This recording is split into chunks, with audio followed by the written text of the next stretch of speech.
Di Sungai Nilo, Kabupaten Pelalawan, Provinsi Riau, musim pancaroba menjadi waktu yang ditunggu-tunggu bagi sebagian nelayan sungai. Salah satu buruan mereka di sini adalah ikan tembakang atau di sini biasa disebut tuakang. Ikan ini berasal dari perairan tropis Asia Tenggara, terutama di perairan Indonesia, Thailand, dan Malaysia. Umumnya ditemukan di sungai yang alirannya lambat, rawa-rawa, danau dangkal, serta lahan-lahan yang tergenang akibat banjir musiman. Tembakang merupakan salah satu jenis ikan yang memiliki organ labirin, sehingga bisa bertahan di air keruh bahkan saat kadar oksigen sangat rendah. Mereka bukan predator, namun kemunculannya bisa menjadi indikator perubahan musim yang sedang terjadi.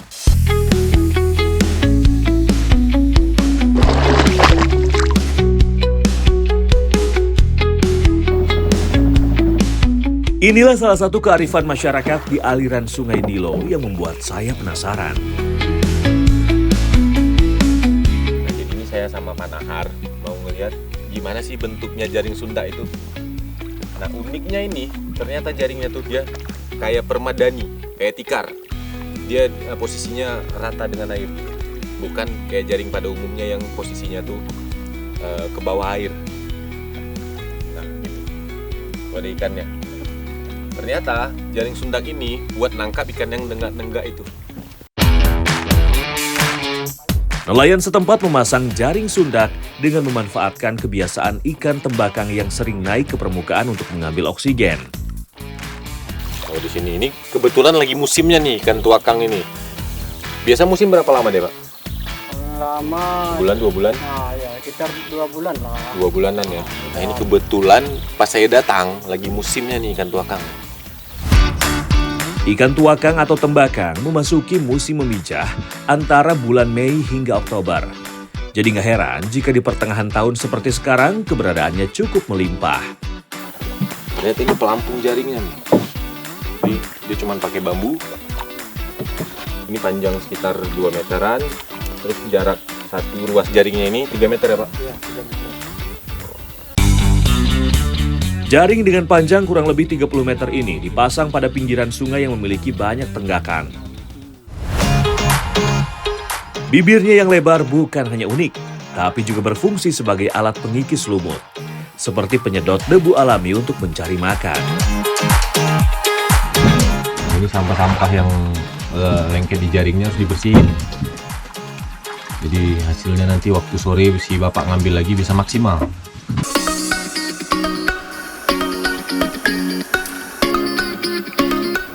Luar biasa ini. Populasinya masih banyak walaupun selalu di jaring selalu diambilin, tapi di Sungai Nilo ini ikan tuakang masih sangat banyak. Karena di sini kalau saya perhatiin para nelayan di sini tuh memakai teknik penangkapan ikan tuh yang ramah lingkungan. Jadi mudah-mudahan populasinya semua tetap terjaga, sungai ini tetap selamat dari cara-cara penangkapan yang tidak ramah lingkungan. Oke, mancing mania strike back, mantap!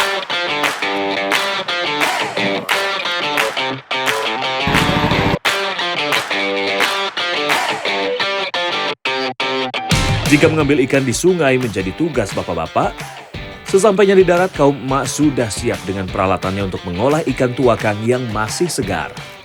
Ini saya mau bantuin ibu-ibu buat bikin ikan asin, ikan tuakang namanya, ya Bu. Nah ini uniknya nih ikan ini. Ini kalau udah gede namanya tuakang. Kalau masih kecil apa namanya Bu? Kepetu. Nah ini, kalau masih kecil namanya kepetu dia. Kalau udah gede berubah namanya jadi tuakang. Ikan tuakang langsung diolah agar tidak busuk. Semua bagian ikan ini bisa dimanfaatkan oleh warga. Nah dia semuanya tuh bagiannya kepake nih kalau di sini. Karena yang bagian badannya nih di sini nih, kepalanya nih dikumpulin buat dikasih makan ikan ya Bu. Ada. Jadi ini di sini ibu-ibunya piara ikan di dalam keramba. Ikan apa Bu? Ikan baung. Baung sama patin. Jadi makanannya pakai kepala ikan ini.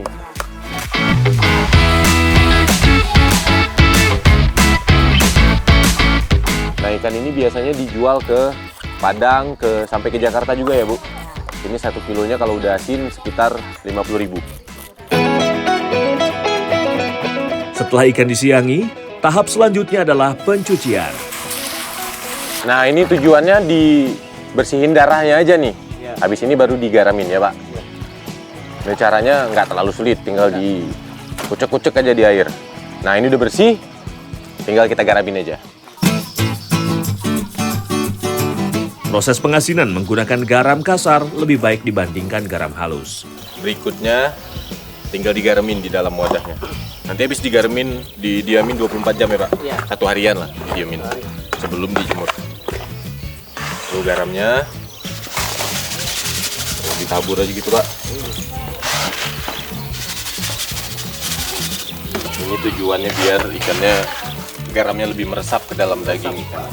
Jadi kayak dimarinasi dia nih 24 jam. Butiran yang lebih kasar membuat penetrasi garam ke daging ikan cenderung lebih lambat dan bertahap. Hal ini membuat proses osmosis lebih optimal, sehingga bisa menghasilkan tekstur daging ikan asin yang padat dan kenyal.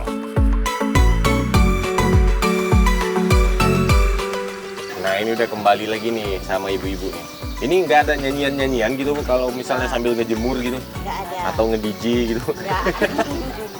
Nah, ini proses yang paling akhir nih. Ikan yang udah digaramin tadi selama 24 jam, selanjutnya tinggal dijemur. Ini jemurnya berapa lama lagi? 1 harian juga ya? Ya. Nah, ini contohnya nih yang udah dijemur. Menghirup aroma ikan asin yang khas ini membuat rasa lapar saya tergugah, Strike Big Mania. Ini kayaknya saya mau nyobain ini masak ikan tuakang asin digoreng sambal ya Bu? Sambal merah atau hijau biasanya? Tergantung selera. Tergantung selera. Oke Bu.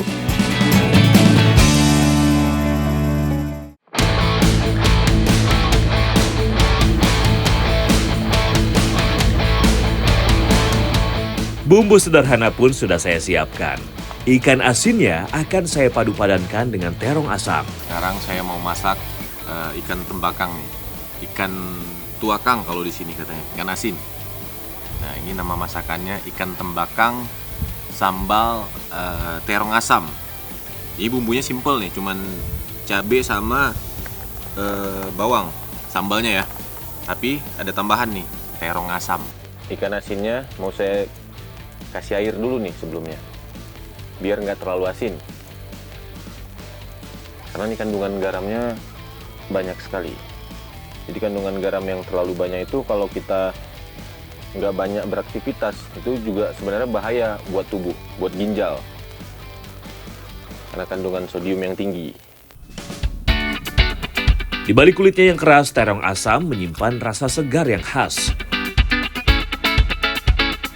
Proses menyatukan bumbu rempah dengan potongan terong asam akan menghasilkan bumbu dengan tekstur kasar yang kaya rasa. Ikan asin juga akan menjadi pendamping sempurna bagi sambal terong asam. Ikannya udah mulai mengeluarkan aroma nih. Mantap aromanya. Sambalnya juga udah jadi, tapi saya harus nunggu ikannya matang dulu, baru bisa numis sambalnya. Aroma bumbu yang sedang ditumis benar-benar menggugah selera untuk segera menyantapnya, Strike Big Mania. Ini udah jadi sambalnya nih. Aromanya udah luar biasa.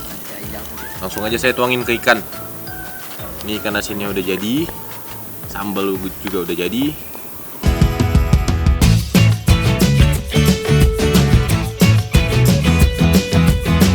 Perpaduan antara ikan asin yang renyah, sambal terong yang segar, serta nasi hangat membuat akhir pekan kali ini tidaklah mengecewakan. Langsung aja kita cicipi ya, Strike Big Mania. Ini terong asamnya bikin rasa sambalnya ini agak ada asam-asamnya gitu, bukan cuma pedas. Jadi kayak asam pedas juga sih.